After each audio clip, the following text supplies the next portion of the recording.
De que forma os problemas emocionais podem interferir em tudo que se aprende? Esse é o tema de hoje e nós estamos no segundo bloco do Educação. No finalzinho do primeiro bloco, eu falei sobre o xixi depois do recreio. Uma vez eu ouvi, acho que uma psicóloga falar, que é o seguinte: a criança sai para o recreio naquela ansiedade, né? Eu vou me divertir, não sei o que também. Aí falando de um método tradicional, né? Aquele que não interessa muito a criança ficar em sala de aula.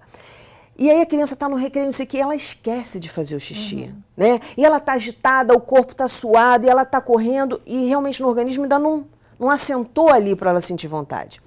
Aí acaba o recreio, ela entra em sala de aula, daquela, né, relaxada, aí sente a vontade de fazer xixi. E aí os professores falam assim: esse menino quer me provocar, porque não, acabou de subir do recreio, como é que você agora está com vontade de fazer xixi? Não teve tanto tempo para fazer xixi. Então é interessante ver esse emocional da criança também, né? Quer se divertir, quer extravasar, porque a aula tá chata mesmo. E aí quando chega lá em cima, relaxa. E aí eu quero ouvir muito a história do senhor, professor, que passou por uma situação muito difícil quando era pequeno e que os profissionais chegaram a dizer, os profissionais de educação chegaram a dizer, ele quer cometer suicídio. Como é que foi isso? Exatamente. Eu devia de ter 6, 7 anos. Meu primeiro ano da escola, eu era muito complicado, era muito tímido, muito introvertido e tinha uma fixação pela minha mãe. Eu acompanhava minha mãe durante todo o tempo. E quando eu comecei a estudar, eu não queria ficar na escola de jeito nenhum. E minha mãe disse assim: não tem problema, Zezinho, né? Porque é Zezinho.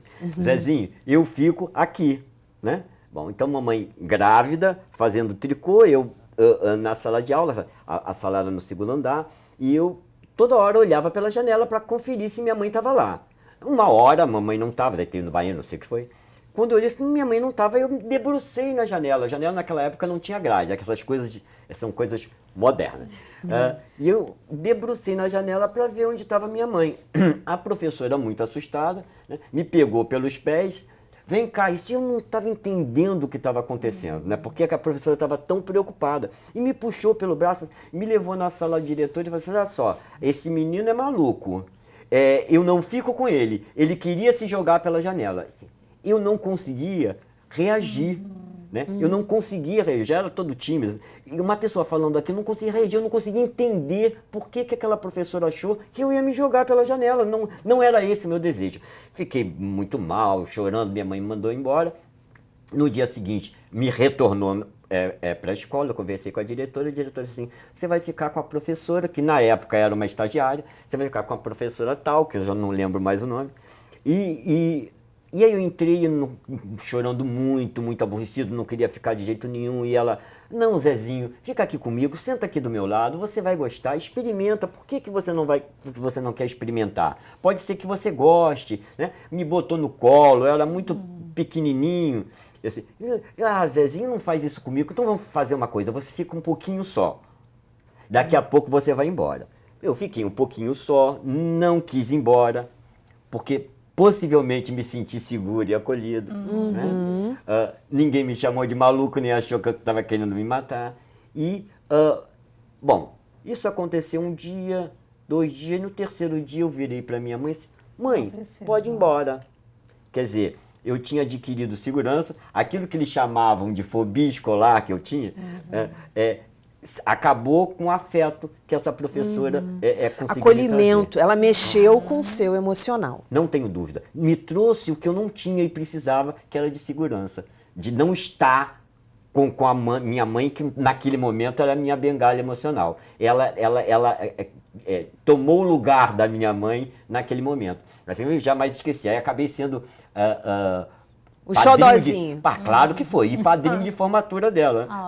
Olha, que legal. Foi uma história que me emociona. Né? Muito legal.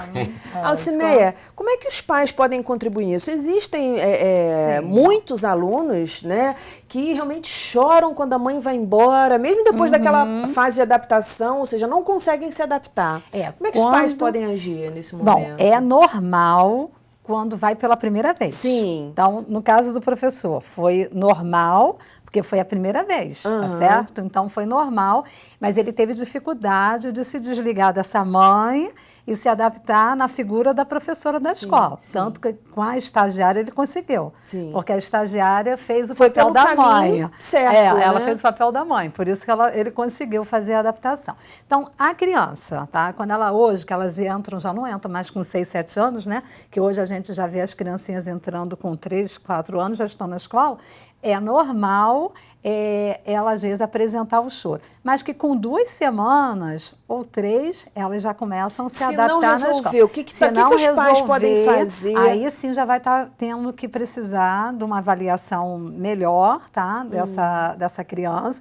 Agora, o que chama a atenção é essa criança que já foi adaptada, ela passou, já foi aí vamos supor, ela foi avaliada, aí ela fez a adaptação, tanto que o professor, ele volta, a coordenadora conversa, a diretora conversa, chamou uma estagiária, deu atenção, carinho, afeto, adaptou.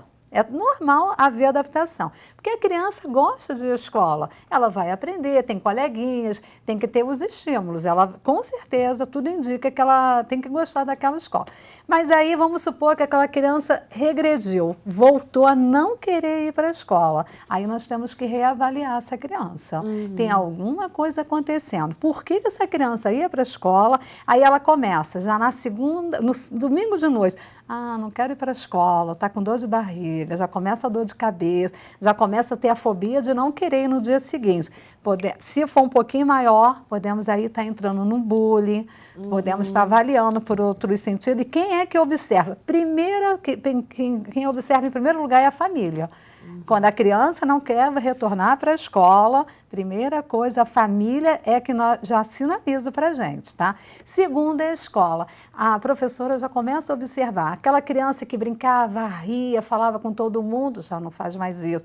Aquela criança que ninguém quer mais fazer trabalho com ela, aí a escola já tem que trazer essa criança para mais próximo dela, conversar, os pais também. Aí tem que ter família e a escola trabalhando junto. Ou pedir a avaliação de um especialista. Certo. Nesse processo que você falou aí, no iniciozinho, que é natural, que tem que ter a fase de adaptação. Mas o que o pai e a mãe podem fazer para tornar esse processo fluido, para que as coisas rolem de uma forma muito bacana, que seja tudo tranquilo? Normalmente a gente leva em torno de 15 dias. Ela não fica as 4 horas direto. Ela fica menos tempo. Vai ficando menos tempo. Às vezes a gente solicita que a mãe fique para o lado de fora, entra um pouquinho, até a criança se sentir segura de saber. Eu, em consultório, você acredita que várias vezes eu tenho que atender com a porta aberta? Não, e a criança vai toda hora ver se a mãe está ali. Às vezes a mãe também fica com o coração, né? E aí fica com aquela cara assim, isso, tipo, a mãe está chorando na frente. E aí ele olha para aquilo e fala assim, caramba, eu não estou indo para uma boa, né?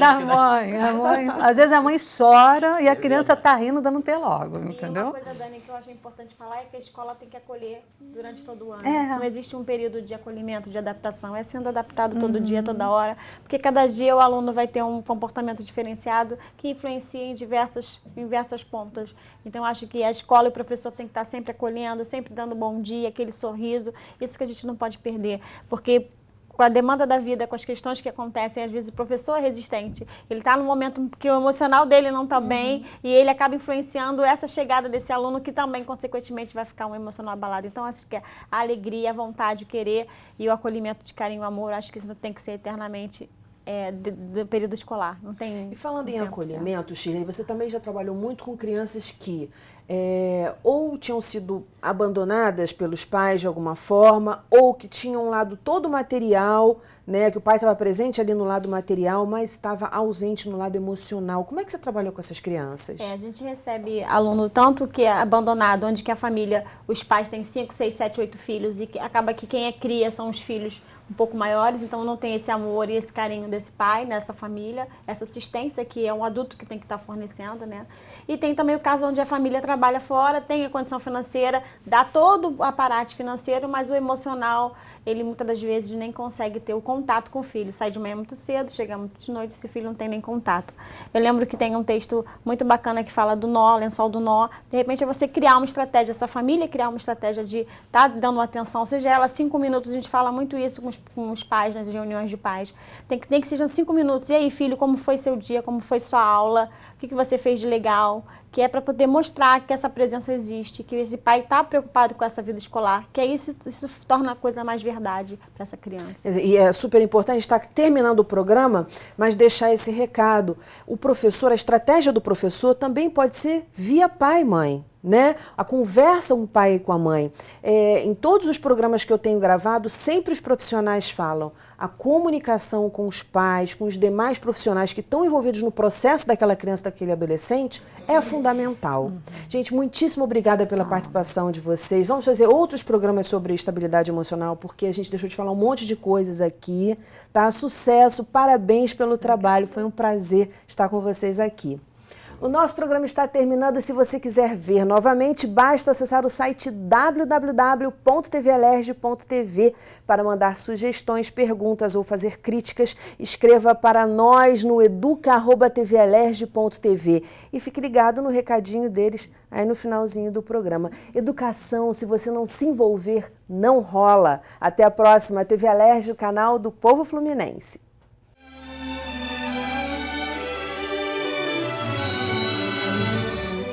Eu me sinto bem lendo, eu me sinto calma e ler é uma das coisas que eu mais gosto no dia a dia. Um mundo totalmente livre, sabe? Onde a paz reinasse, paz e amor, sabe? No mundo, só isso. Sem violência, sem maldade. Hoje em dia as pessoas matam por matar. Pra mim, isso é totalmente horrível.